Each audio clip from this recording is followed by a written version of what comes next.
já sabemos que podemos utilizar o ambiente centralizado do Synapse Analytics para obter insight rapidamente dos nossos dados. Meu nome é Fábio Menezes e nesse vídeo nós iremos aprender como criar um banco de dados dentro dessa estrutura para ser disponibilizado em relatórios do Power BI. Espero que gostem. Não esqueçam de dar seu like se esse conteúdo te ajudou de alguma maneira. Espero também que vocês se inscrevam no canal e não se esqueçam de interagir comigo utilizando os comentários. Vamos lá!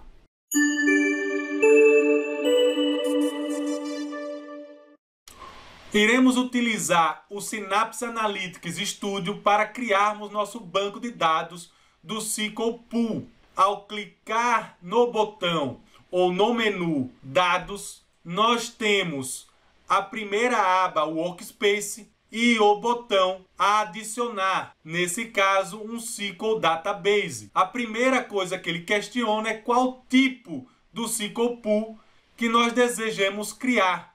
O Serverless é o que nós atualmente estamos utilizando e ele é cobrado por processamento do dado, diferente do dedicado, que o custo está associado à camada de serviço.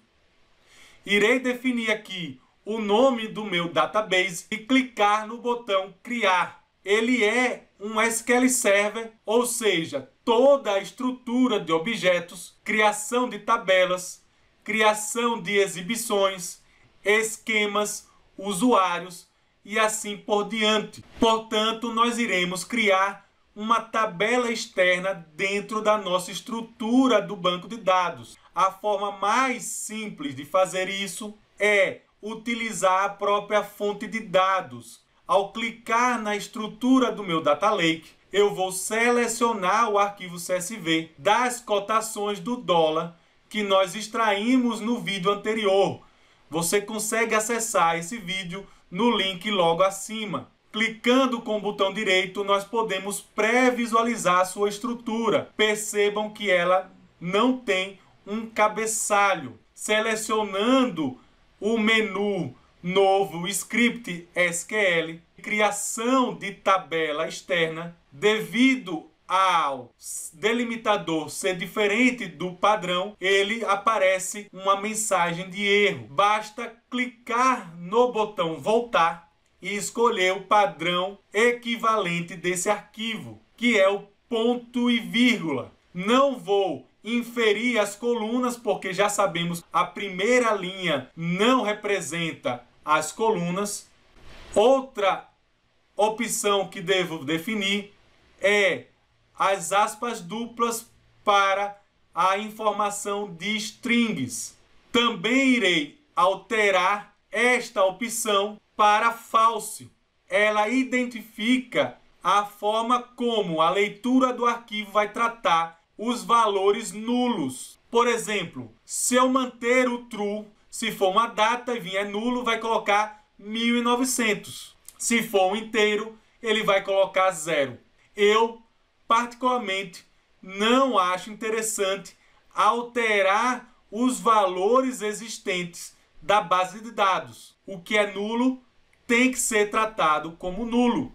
Eu vou clicar no botão Continue. Nesse exato momento ele vai me questionar qual é o SQL Pool que eu vou utilizar e vou definir o nome do banco de dados que nós iremos criar a nossa tabela. Percebam que logo abaixo eu posso também definir o nome da minha tabela, incluindo o esquema, caso eu quisesse separar cada extração ou tabela em esquemas diferentes. O interessante aqui, quando eu deixo a opção automática, ele me gera o script e automaticamente ele vai executar o script. Na segunda opção, o Synapse vai criar o SQL para que a gente possa alterar da forma que a gente deseja e executar no momento em que for pertinente. Então, mantendo a segunda opção selecionada, vou clicar no botão abrir script. Nós podemos entender qual é o significado do código que foi gerado. É necessária a criação de 2 objetos para que a tabela externa seja criada dentro do meu banco de dados. A primeira delas é o formato do arquivo e o data source, ou seja, a fonte de dados que será utilizada para popular essa tabela externa. O primeiro código SQL faz a criação do formato de arquivo. Percebam que, caso já foi criado anteriormente, esse código de Create External File Format não será executado, passando para a próxima etapa. Mas antes de passar para a próxima etapa, nós iremos alterar o nome desse objeto, primeiramente na verificação do if e depois no nome do objeto que está sendo criado. O interessante é que, nesse formato de arquivo, nós estamos utilizando o tipo delimitado por texto, o delimitador de coluna, o delimitador de string, que é as aspas duplas, e a opção para tratamento dos valores vazios e nulos. O próximo código é a criação do data source, que será a origem dos dados da tabela. Nós iremos alterar o nome do objeto também para ser facilmente identificado dentro da minha estrutura. Essa localização é encontrada utilizando o próprio Data Lake e clicando, por exemplo, no botão direito no arquivo CSV, Propriedades, nós temos justamente o caminho que é utilizado, que é o File System. Copio o caminho sem o arquivo CSV e colo na localização desse Data Source. E, por último, o código de criação da própria tabela externa. Percebam que, por não encontrar a coluna, nós temos C1, C2, C3 e assim por diante no local dos nomes. Nós iremos utilizar então o script do vídeo anterior para ser a base da definição tanto dos nomes quanto dos tipos de dados. Eu vou copiar apenas as colunas que eu desejo e colar diretamente no código de criação da tabela externa. Apenas para lembrar, o colete aqui está sendo utilizado para formatar o dado em padrão UTF-8. E logo abaixo, na localização da tabela externa, eu irei informar qual é o nome do arquivo CSV, nesse caso, que irá popular nossa tabela. Alterar o data source para o nome que nós definimos lá em cima, que também alteramos o nome do formato de arquivo no primeiro código SQL. Feitas essas alterações, basta selecionar qual database que será executada esse código SQL e executar.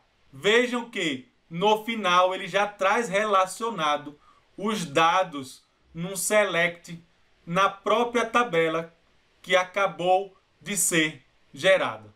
Clicando novamente na minha estrutura do banco de dados, percebam que além da tabela nós temos a fonte de dados externa e o formato de arquivo externo gerados pelo script. Agora nós iremos criar uma view dentro do meu banco de dados utilizando o código do vídeo anterior, que faz uma análise entre a média móvel dos últimos 50 dias e a média móvel dos últimos 200 dias. Vou copiar o código SQL e fazermos apenas a alteração da primeira estrutura do meu CTE, apontando para a minha tabela do banco de dados BCB Cotações. Feito isso, nós iremos alterar o nome dessa view para ser consumida no meu Power BI. Executando esse script TSQL e atualizando a estrutura do meu banco de dados, a nova exibição foi adicionada a essa estrutura. Agora, no meu Power BI, eu vou obter um novo dado, selecionando na categoria Azure a opção Synapse Analytics SQL. Eu preciso informar aqui qual é o servidor de banco de dados que nós iremos obter as nossas tabelas. Eu preciso voltar lá para o meu Synapse Studio. Clicando no meu SQL Pool, eu tenho agora o caminho do banco de dados na nuvem do Synapse.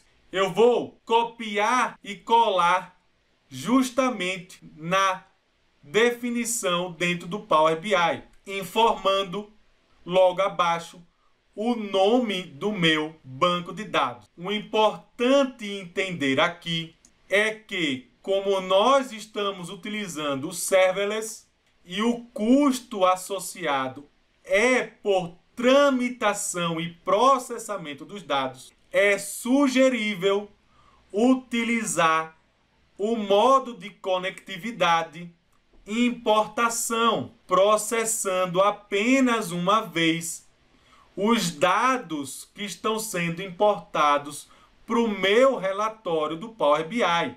Caso eu use o Direct Query, toda vez que eu fizer qualquer alteração ou interação dos visuais do meu relatório, ele vai executar uma consulta SQL e com isso irá cobrar a cada processamento executado. Então, vou manter o modo de conectividade e importação e clicar em OK. Selecionar a minha exibição, transformar os dados. Não irei fazer muitas mudanças aqui, apenas remover para o campo data as horas no final.